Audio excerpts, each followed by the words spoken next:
Okay. Welcome to the Abilene Karate Club. This is the Abilene Karate Dojo that I have here, where I have a select amount of private, semi-private type students. And so for my students right now, I'm just going to go to a history course since we're in this coronavirus COVID-19 world, and explain things that you've heard probably off and on, but never in one thorough setting. And as well as to the Kido Kimi Ryu students out there, any of you at any time are welcome to come and study and stay as an Uchidishi or travel here for a week or however long to work in various techniques. And so many other students, sometimes I do have an Uchidishi, somebody wants to come and live just a little bit and work on something or something that I'm particularly good at. So anybody out there who sees this, you're welcome. I don't operate a commercial dojo, kind of the default signs there, I don't know why, but I don't operate those anymore.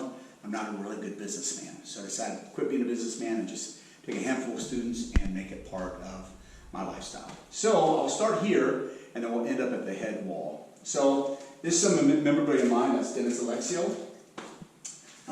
He's in federal prison now for tax evasion and money laundering, but I got that at an event, him kickboxing in Hawaii, and so I got that there. It's signed. One of my favorite martial artists of all time is Bill Superfoot Wallace. I got that card signed by him. I believe that was in 1993 in Long Beach. And that, kicking with him in this MA magazine, is Christine Banham Rodriguez, outstanding kata performer. And so Bill Superfoot Wallace was really influential in my life, so I like to tell the story. He wouldn't know me from Adam, even though I've met him, I think, 3 times now, back in the early 90s. But I was looking at an official karate magazine in 1977, 78, something like that. And at the time I was taking Tun-Sudo, and I opened it up and looked at it, and here's this guy who was kicking kind of like the way I kicked. Lead leg, roundhouses, and hook kicks and side kicks. And I go, hey, that guy kicks like me. I'm like 14 years old, something like that.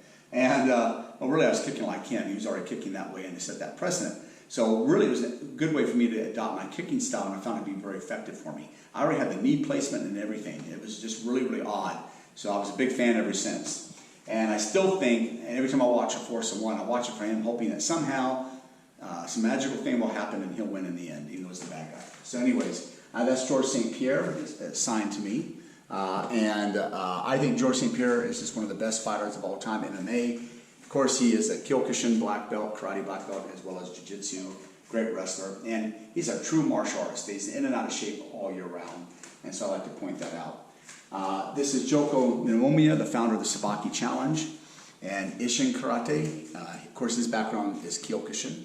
And I like the Sabaki Challenge. It's a bare knuckle type karate tournament. Anybody ever gets a chance to see it, it's in Denver.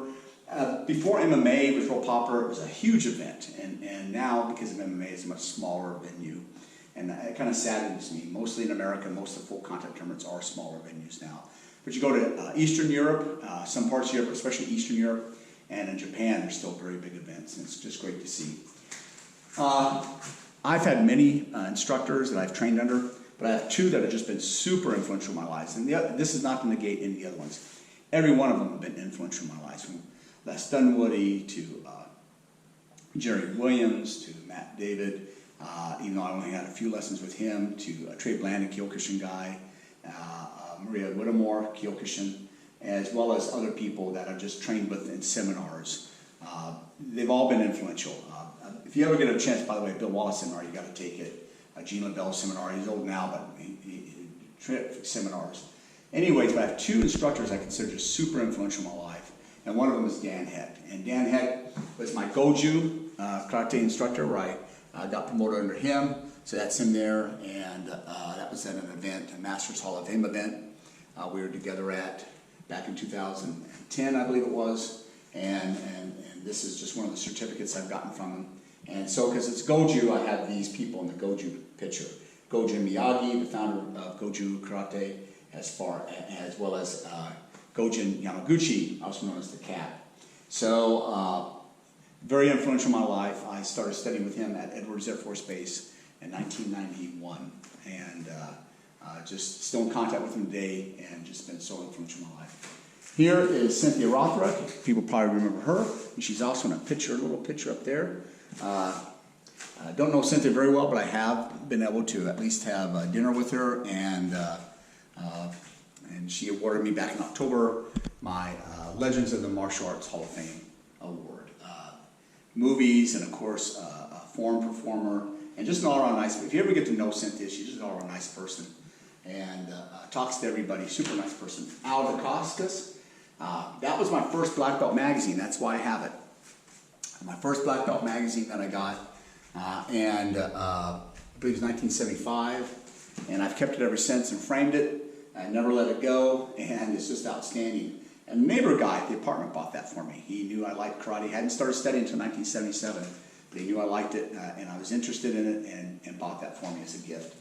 And Al DeCostas' son, of course, is Mark DeCostas, who's been in many movies, including the last one, John Wick 3, Only the Strong, and many movies, and Brotherhood of the Wolf, and just all around. He's got a biography out. It's an interesting biography. Mark DeCostas wouldn't know me from Adam, but if you ever get to meet someone like him, he's just an all-around really good person. Naka, he is in the movie Kira Olby and High Kick Girl, and also a lot of the internet Kira Olby films. And just, never met him, don't know him, just read about him, but just a true martial artist. When you watch him, he seems like a really great personality. Again, back to Bill Wallace and Cynthia Rutherford, and then Joe Lewis up there, and we'll get into Joe Lewis as well. But of course, they were friends. Joe Lewis has passed. Unfortunately, he passed about 5-6 years ago, I believe it is. And just super influential in American full contact, kickboxing, and point karate, as far as just fighting strategies. And of course, Joe Lewis studied with Bruce Lee, and I don't like saying study under. I think an honest account is that they probably influenced each other very much. If you read most martial art magazines, that will heavily influence on Bruce Lee's influence on Joe Lewis, which, by the way, there was a ton.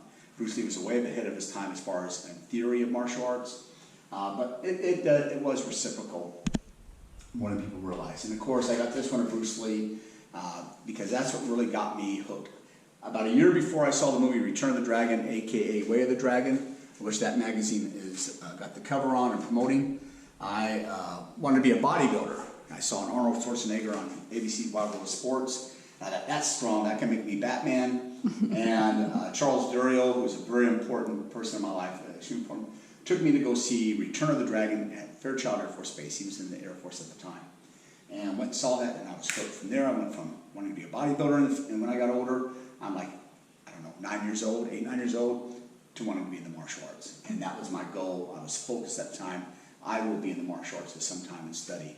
And it was due to that movie. And I idolized Bruce Lee through my childhood, teenage years, and even early 20s. Still very influential for me, and I love reading things about him and his movies. But it helped me to branch out, and I've branched out much past that now. Masaoyama, founder of Kyokushin Karate. Of course, Masaoyama admits Shotokan Karate, which I've been to some seminars. I will not even try to say I know it at all. And Goju-Ryu Karate, which of course I have black belts in that. And then this is Shotokan-Ryu Taiko Jitsu, of which I'm also a bit promoted, Dan Hecht, and I'm a 6th degree black belt in that. And it's very much law enforcement oriented. Here I put different signs on my sayings on here for my students. This is the last one before we ended class due to COVID. When we come back, I'll change it. Be dangerous, but be disciplined, be respectful, and be charitable. We are to be dangerous. Martial artists should always be known as dangerous, but that must be tempered with discipline, respect, and charitable. I like to kind of hearken to Paul, St. Paul, in the scriptures of Corinthians 15, without love you have nothing, and that's basically what the charitable part is about. But as a martial artist, you need to be dangerous and always be aware. This is my 2010 Masters Hall of Fame Award, and then that is Soki Bobby Briggs, who I'll talk about more at the end. And then this is the article that was done on me for that award that I got there. And you can see Dan Hecht's signature right there. And then that was just a little thing that was done on me for my Legends of the Martial Art Award that I got in October of 2019. And that's Soki Bobby Briggs, there's Cynthia Rothwick, Michael De Pasquale, and just oddly enough, Eric Kowaleski is right here, who also gave me the award, and he just passed about a couple months ago. Just really, really sad, considering this is April 2020, and he was only 40 years old. Just kind of sad. I want to say thank you to Soki Bobby Briggs. He got that as a gift for me because of this award, of which he and Mary Beth also got one at this event. But he got that for me. It's just very, very nice of him.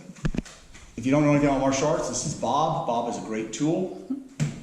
Think of Bob like a standing heavy bag, and in some ways a heavy bag that's coming from the ceiling. I prefer when you want to work out and power, but when you want focus and you want to get a more simulated real approach, Bob is great for that. This is Kathy Long. Kathy Long is a true martial artist. Soki Bobby Briggs got to have dinner with her just recently in January. And I grew up watching her fights in the 90s, just outstanding martial artist. She's probably about my age now. And then you have to forgive me, I'm trying to remember how to say his last name. But he did the 100-man Kumite. Sorry, you have to forgive me. He fought 100 men in a row. And you may see him in movies once in a while. He's done those types of things. Kyokushin guy, and just got one of his DVDs. It's something to look forward to. And if you want to look at a DVD, you can get it from Blackout Magazine. Read about him. I'm just amazed by anybody who's done the 100-man Kumite. Of course, Masuyama done it. He's done it. Judd Reed has done it. Francisco Fieldhole, who used to fight K1, has done it. I mean, it's just amazing. We come over here. This is Benny the Jet Urquidez. And I'm looking to show a book today. I'll have to order another one that I wrote with Alfred Urquidez, Benny's younger brother. People always ask me if I'm Benny's friend, and I go, no, I've met him. He would probably remember me from Adam. Super nice martial artist, all around really good human being. And Alfred Urquidez, the youngest of the siblings, is also just a true grandmaster, a great martial artist, and a really good Christian man, just a really good, got a heart of gold, Alfred. So I'll have to do another thing with that book and show that another time. I just don't have any here. Chuck Norris and Joe Louis, when they're in the point fighting world, they were both champions. Joe Louis was heavyweight, Chuck Norris was middleweight. They battled 3 times for grand championships, of which Chuck won 2. And that's Chuck Norris back before he was ever in the movies. You can see him there. And then that's Joe Louis, who was also in that, I talked about over there in that magazine, who has learned a lot from Bruce Lee. So I like having these pictures up. I like the sense of history, of remembering these people who came before us. Rike Usami, I tell you, if no one's ever seen her techniques on kata and her seminars, go on YouTube. I've never met her. I would love to meet her. I'm not really good at kata. As katas go, I consider myself below average for someone in my rank. I mean, I'm a 6th degree in Shudokan-ryu, and I'm a 7th in Kido-Kimi-ryu. I should be much better. And then you see someone like this who's just great. And I don't want to just say talent, because the talent's kind of a myth. There is a natural talent we have, but it's through hard work. And obviously, as good as she is, that's just absolute hard work. And she's had some great training. So I tell everybody, go to YouTube and watch her katas. It's just amazing. Andy Hugh, I even have a t-shirt of Andy Hugh and videos. Andy Hugh unfortunately passed in 2000, September 2000. September 2000. He was my age. His birthday would have been in September. I'm just a couple months older. Outstanding martial artist, and also very influential on me in this way. As I started progressing in age, and I still can do the splits, but got to warm up, and I had some injuries. The Bill Wallace method, though, was good for me. I couldn't quite do it, leave my leg up there like I used to, and just could kick forever. I can do it in short spurts. And when I fought full contact, sometimes it would work really well, but I also had to find other arsenals. And watching his early full contact and his K1s helped me develop as I started getting older on ways to still do the Wallace method, but also throw some other things in my arsenal to fight. So the Wallace method is kind of my primary basic techniques, but I've learned a lot of other things using by watching him and taking some seminars, not from him, other seminars, especially from Kyokushin type derivatives, meaning they may not be Kyokushin, but there's some sister art from it. And just love watching him. And he seems to just be everything I've known, I've heard, or read, just an all great human being and fighter. Just very sad. That's Judd Reed. I don't know him. I just am amazed at Hunter Man Kumite, what he's done at his age. And he was also part of the Young Lions Club, Masuyama, him, Nicholas Pettis, and a few others that were not Japanese, who stayed there for 3 years. Most didn't make it 3 years, and some of the others did not. But he and Nicholas spent 3 years in the Uchidishi program there. I just find that a great accomplishment. And then fighting 100 men in a row, just a great accomplishment. He did that at an older age. So I like watching and learning from these people, reading their stuff. Martial arts, quite often, we work on the physical game, but we don't work on our mental game. And we often, a lot of, especially in the West, don't work on our spiritual game with the martial arts. And it's really good to do all those. My young days, my spiritualness was Christianity, and I didn't infuse it with martial arts at all. Now I've learned to take a lot of the martial techniques and infuse my Christianity, and it's made me a better Christian, it's made me a better warrior and martial artist. And then this is the head table here, and I bring this up because right now I'll teach anything to anybody. Kickboxing, I got kickboxing students, a couple of them. One's moving. It's sad, but it's great for him. He's got a better job. And but I'll teach Goju, but typically I teach Kidokimi roots and an American freestyle tech karate that Soki Bobby Briggs founded. And I have Bobby up here at the head because he has been so influential in my life. And I started training under him. I already had trained in Ishiru and Tunsudo, but I started training under him in 1989, I believe, around that time frame at Clark Air Base in the Philippines. And we just hit it off. And boy, we would spar all the time and fight. I mean, we could go minutes and minutes and hours and just go at it and compete and everything. Point tournament, which I'm not the best at point tournament. It's fast, but it just wasn't me. To more of a kickboxing or full contact, which was more me. And same with him. Point was okay, but boy, he liked getting in there. And so when I have senility problems, I blame Bobby for hitting me in the head too much. So Bobby, every time I forget something, it really is your fault. And you should never get mad at me for that. So this is my 7th Dan certificate I got from him, and then a promotion to Kyoshi. As well as, it's not just him, he does it.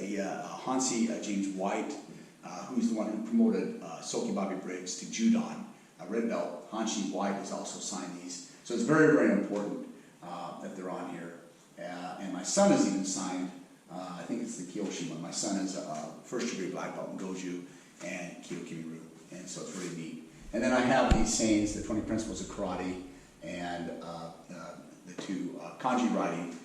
One of which is 7 times down, 8 times up. And when you get knocked down, you get back up. You persevere, you go forward. And the other one is kind of loosely translated as, take from the old and into the new. So that's what I got. And these are just a couple. I have many different belts over the years, of course. I typically wear my black belt. This is Okinawan karate, which I got a black belt under Soki Bobby Briggs and that as well. And I like wearing this belt. But for special occasions, I wear my master belt in Kidokimi-ryu. I wear that in special occasions. This is also from the Masters Hall of Fame, the trophy I got, an award in Kidokimi-ryu and books. And so when my students come in, this is where we train. And I teach anywhere from 1 to 4 at a time, that's it. And it's real hand selected, meaning if you don't want to train, I'll find you a place to go. And you can spend a lot of money. But if you really want to train, you come here. And I don't make anything from it, but we got here, we got all the gear, that closet's full of gear here, and we train really hard. And I have the best students in the world right now, especially my karate students in Christy, Augustin, and Avery. They're just outstanding, and I hope they all get to their black belts. So, thank you very much. I hope you found this informational video informational. Again, that's a Bobby problem. I got those words back. He said me too much. I want to say thank you to Judy, love of my life, for filming this for me today. If I can put it on the internet for my students, they get a little bit of a history lesson while we're doing this. I've been sending them things to do, and so I want to thank her very much, and thank you, my students. But anybody that's out there, especially Kidokimi-ryu people, hope you enjoy the video. And Kidokimi-ryu people throughout the country, you're always welcome to come and participate here. I don't charge any Kidokimi-ryu student who wants to come and train. Thank you very much. Goodbye. Os. Thank you, baby. Okay.